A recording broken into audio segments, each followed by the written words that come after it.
Biden administration has announced a total of $39 billion in student debt relief for 804,000 borrowers.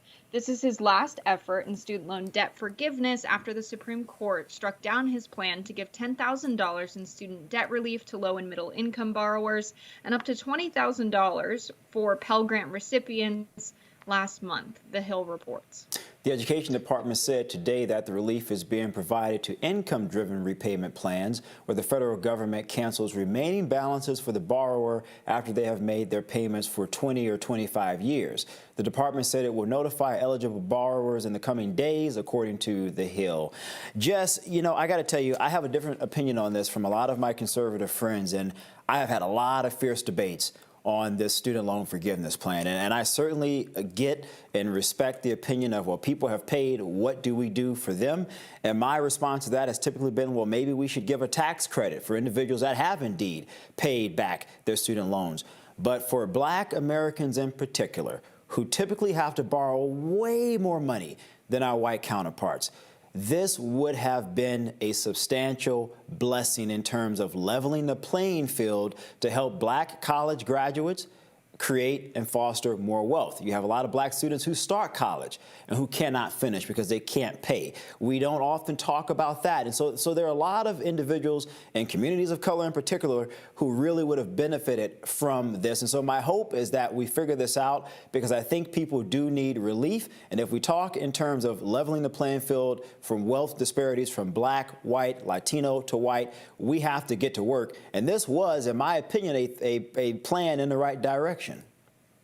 Right. I think we get really pedantic when we talk about who has the authority to do the forgiveness. Should it be coming from the Secretary of Education and the Department of Education? Should it be coming from Congress? Should it be coming from the executive branch? The debate really should be, is this the right thing to do in a sense of fairness and justice? Is it the right thing to do economically for the country? And those two considerations, the answer is yes. It's absolutely fair, because we saw skyrocketing tuition at the same point where we saw colleges and universities in the United States become racially integrated. This was an explicit plan. And if you go back and you read what a lot of Reagan advisors were saying at the time when they were talking about the growth in higher education in the United States, they were saying, imagine how dangerous an educated proletariat would be. And we really saw college attendance rise following the 2008 financial crisis. People didn't want to enter the job market because it was a bad one, and so they sheltered by attending universities and colleges over the next 4 years. Then we saw a lot of bankers, saw a lot of people start for-profit colleges, and people who had universities already. We saw them really become predatory in nature in how they skyrocketed tuition without increasing the real value of education, and then find a way to put working people and people who could not afford college in a lifetime of debt. And so to set things right again, cancellation is the proper policy approach, and perhaps even making some of the people who have profited off of the crisis they created pay for it. That would make a lot of sense. I think the tax credit as well for people who have already paid their loans off is extremely fair. And bringing higher education to the point where it's more attainable for the average person makes sense as well moving forward. I mean, the cost continues to skyrocket, Jess, and we haven't addressed it. And, a lot of my conservative friends will say, well, sure, Michael, whose responsibility is it to afford everyone a college education? Whose responsibility is it to afford someone to get training for a trade or an apprenticeship, if you will? And my argument always is it's our responsibility as a country. Now, you're probably wondering, well, why is that? Well, think about all the net negatives that we often talk about. We talk about skyrocketing crime. Education would certainly solve that problem. We talk about the wealth disparities. We know that a more competitive citizenry needs to have a strong, solid foundation in terms of education, whether that's in formalized process, college or university, through apprenticeship or through trade. We know that when people are more educated, they're able to make more money. Thus, they're able to make healthier decisions for their lives. Think about the implications just that would have on our health industry in terms of aging, in terms of being able to have a healthier, older population versus one that's costing us almost $1 trillion to take care of when you compare us to other countries. And so you look at the net benefit of affording every single person an education, again, whether it's through the formal process or a secondary process, the gains for the economy is beneficial. I was looking at one study from the Barbara Bush Foundation just that showed most Americans read at a 6th grade level. And they analyzed or estimated that that's costing us about $2 trillion, Jess. $2 trillion that could be pumped into our economy. But it's not, because we're not addressing education the way we should. And so in my opinion, this isn't Republican, this isn't Democrat, this isn't conservative or liberal. This is about making sure that the United States of America is in the best competitive space in the next 20 to 25 years. And the way to do so is to fix our education crisis. And if you look at minority communities in this country and you're concerned about crime, you're concerned about poverty, then give an opportunity for people in those communities to get an education so that they are competitive and can earn a quality wage. Yeah, it's good for the economy as a whole to have an educated workforce, people qualified to do their job that they're tasked to do. It also makes society a better place to live in when you have an educated population.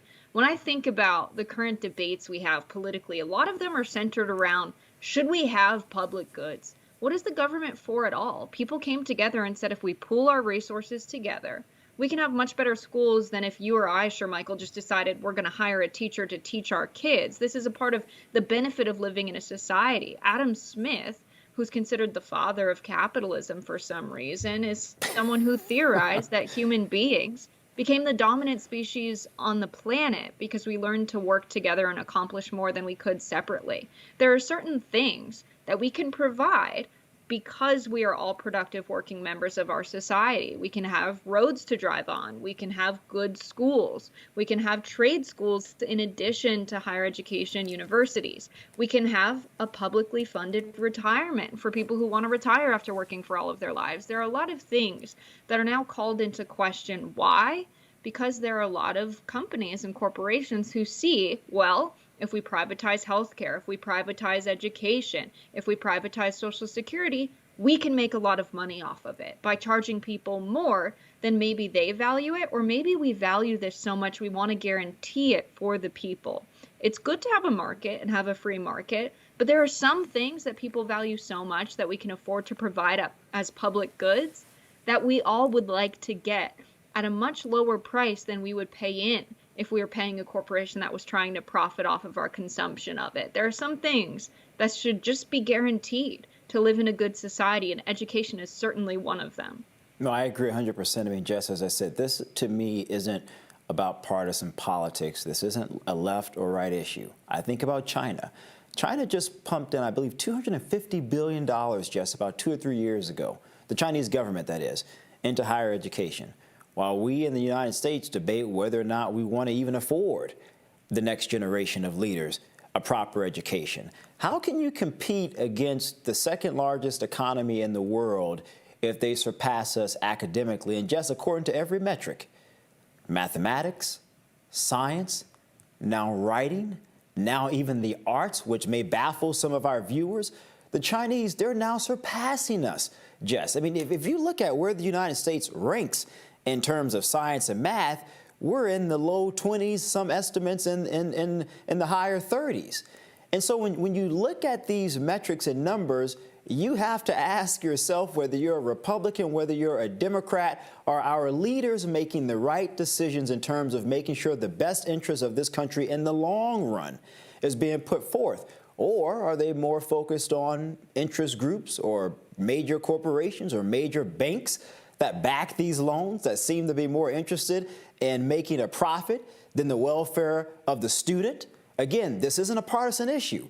We're talking about the future competitiveness of this country. And the minute we get into this left or right issue, Jess, I think we completely missed a boat. Yeah, absolutely. I think we need to make higher education affordable. We need public universities to be something that's publicly provided in a similar way as K through 12 education is, in addition to trade schools for people who don't want to get a 2 or 4 year degree.